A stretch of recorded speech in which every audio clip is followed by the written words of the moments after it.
반가워요. 인성교회 친구들 최현주쌤입니다. 한 주간도 잘 지냈나요? 지난주에 우리는 이삭의 아내를 찾기 위해 아브라함의 늙은 종이 하나님께 기도했더니 하나님의 인도하심으로 리브가를 만나게 된 이야기를 배웠어요. 우리는 기도하며 하나님의 인도하심을 기다려본 적이 있나요? 오늘은 이삭이 하나님의 말씀에 순종하여 자신에게 함부로 대하는 사람들에게조차 다투지 않고 모든 것을 양보하는 이야기를 들려줄게요.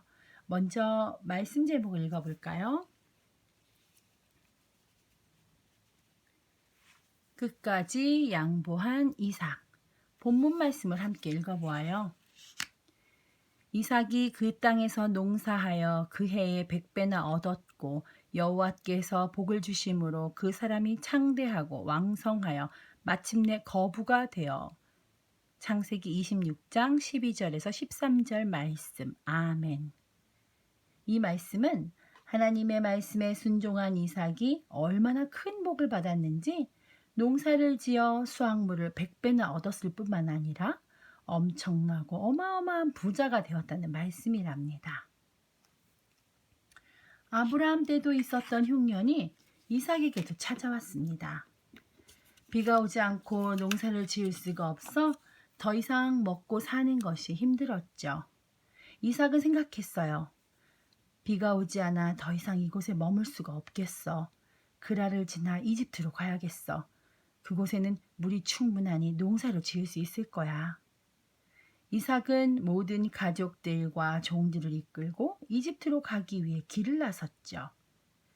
그랄에 도착했을 무렵 하나님께서 이삭에게 나타나셨어요. 이삭아, 너는 이집트로 내려가지 말고 내가 지시한 땅에 머물러라. 그리하면 내가 너와 함께하며 너에게 복을 주고 너의 모든 자손들에게도 이 모든 땅을 주겠노라. 그리고 네 자손들 중에 땅 위의 모든 나라가 큰 복을 받게 될 것이다. 이삭은 하나님의 말씀에 순종하여 물이 풍부하고 농사를 짓기에 적절했던 이집트로 가기로 한 계획을 포기하고 그랄 땅에 머물기로 결정했죠. 그 땅에서 농사를 지은 이삭은 그 해에 무려 100배나 되는 수확물을 얻었죠. 뿐만 아니라 하나님께서 복을 주심으로 엄청난 부자가 되었답니다. 더구나 양과 소가 떼를 이루고 많은 종까지 거느리게 되자 그 근처에 있던 블레셋 사람들이 질투하여 미워하기 시작했죠. 마침내 그들은 이삭의 집안이 아버지 아브라함 때부터 직접 파서 쓰고 있던 우물들을 찾아와서 그만 그 우물들을 모두 흙으로 덮어버리고 말았어요. 그러더니 그 지역의 왕까지 찾아와서 이삭에게 이렇게 얘기했죠. 이보시오 이삭, 당장 짐을 싸서 이곳을 떠나시오. 당신이 너무 강해서 우리가 불편해서 실소이다. 세상에 이런 일이 있을 수 있나요? 무슨 잘못을 저지른 것도 없는데 부자가 된 이삭이 밉고 질투가 나서 당장 떠나버리라니요. 이삭은 이 말을 듣고 얼마나 화가 났을까요? 그런데 이삭은 그들에게 아무런 대꾸도 하지 않고 짐을 싸서 모든 가족들을 데리고 그곳을 떠나갔답니다. 그리고 그곳에 새로 우물을 팠죠. 물이 없는 곳에 땅을 파서 물이 있을 만한 곳을 찾는 일이 얼마나 힘들었을까요? 예전에 아버지 아브라함이 팠던 우물이 있었던 자리로 가서 다시 땅을 파기 시작했죠. 이삭의 종들도 화가 났겠지만 주인 이삭이 시키는 대로 묵묵히 우물을 팠답니다. 그랬더니 정말 그곳에서 물이 나오는 것이 아니겠어요? 주인님, 드디어 물이 나옵니다. 이제 더 이상 힘들게 땅을 파지 않아도 되겠어요. 그런데 그 기쁨도 잠시 그곳에서 양과 소를 치던 목자들이 이삭의 양과 소를 치던 목자들과 다툼이 일어났죠. 그들은 이 우물은 원래 우리 것이야. 어디서 굴러먹던 것들이 나타나서 이 우물을 차지하겠다는 거야? 당장 꺼져!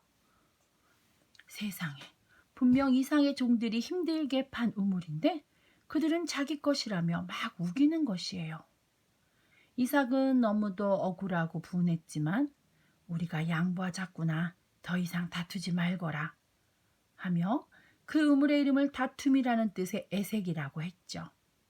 이삭의 종들은 그곳을 떠나 새로운 곳에 가서 다시 우물을 파기 시작했어요. 주인님, 드디어 또 물이 나옵니다.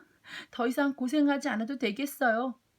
이렇게 기뻐하는 것도 잠시, 이번에도 사람들이 찾아와서 이 우물은 우리 거야. 왜 이렇게 성가시게 구는 거야? 당장 꺼져! 하며 다투기 시작했어요.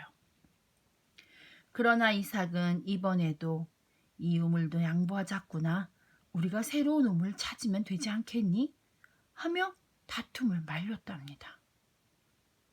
이삭은 돈도 많고 종들도 많이 거느리고 있어서 그들과 싸움을 한다 해도 결코 질 일이 없었을 텐데도 참고 그 우물을 양보했죠. 그리고 거기서 또 자리를 옮겨 다른 우물을 팠답니다. 모두 양보하고 세 번째 우물을 팠을 때 더 이상 그들에게 시비를 걸거나 다투는 자들이 나타나지 않았죠. 하나님께서 이삭에게 또 나타나셔서 말씀하셨어요. 이삭아, 두려워하지 말아라. 내가 너와 함께 있고 너에게 복을 줄 것이다. 이삭은 그 하나님의 말씀에 감사하며 예배를 드렸답니다. 그러던 어느 날 그 지역의 왕인 아비멜렉이 다시 이삭을 찾아왔죠. 이삭이 얘기했어요. 아니, 지난번에 우리가 불편하다며 떠나라고 하더니 이곳에는 무슨 일로 찾아온 것이오? 아비멜렉이 대답했죠. 여호와께서 당신과 함께 하심을 분명히 보았습니다. 우리와 친하게 지냅시다. 이삭은 자신을 내쫓았던 그들의 화해를 받아주고 그들을 잘 대접해 주었답니다. 이삭은 힘이 없거나 겁이 많아서가 아니라 충분히 그를 괴롭히는 자들과 싸워 이길 수 있는 힘이 있었지만 결코 싸우지 않았어요. 몇 번이고 끝까지 양보했죠. 우리도 억울하고 화가 나는 일을 만날 때가 있어요. 하지만 오늘 이 말씀을 기억하며 다투지 않고 양보할 수 있는 멋진 인성교회 친구들이 되세요. 사랑합니다. 기도하겠습니다. 사랑이 많으신 하나님, 오늘은 끝까지 양보한 이삭의 이야기를 배웠어요. 사람들이 이삭의 모습을 보고 하나님이 함께 계시다는 것을 알았습니다. 우리의 모습을 보며 많은 사람들이 하나님이 함께 계시다는 것을 볼 수 있게 해주세요. 예수님의 이름으로 기도합니다. 아멘.